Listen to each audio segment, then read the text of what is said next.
What do you think your kid wants you to know about them?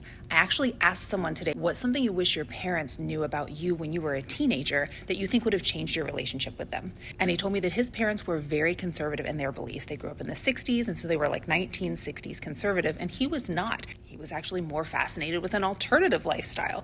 And instead of his parents ever being curious and supporting him, listening to him, just wanting to understand what he felt, what he thought, what he believed in, they just kept insisting that he must believe the way they did. He must see things the way they did, that he must have the same values that they had. So then what that does is we accidentally, literally, unintentionally shut our kids down.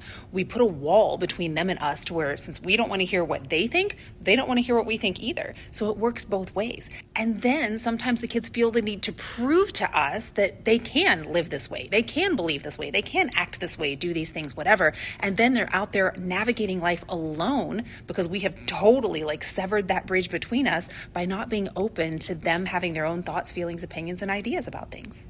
But when we do get really curious about our kids and what are their own religious and spiritual beliefs, what are their political values, what are their values about humanity in general, what are their preferences about things, how would they like to see the world? When we ask them these questions and we get really curious and genuinely just want to understand, not to question them, not to prove them wrong, but just to know more about who our kid is, that's what we get. We get to know more about our kid. And then, because we show so much respect and consideration to them, they're a lot more likely to genuinely be inspired to respect and take us into consideration as well, not necessarily by taking on our beliefs as their own, but just by listening and being open to even hearing what we think and believe.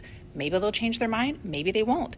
Maybe you'll change yours. I had a lot of thoughts and opinions that changed just by listening to my kids who came up with some really radical things that almost scared the hell out of me at first. But when I listened, I was like, you know what? That's actually not as bad as I thought. That's not even what I thought it was. The more I looked into and researched, I learned so many things that opened my mind and strengthened our connection.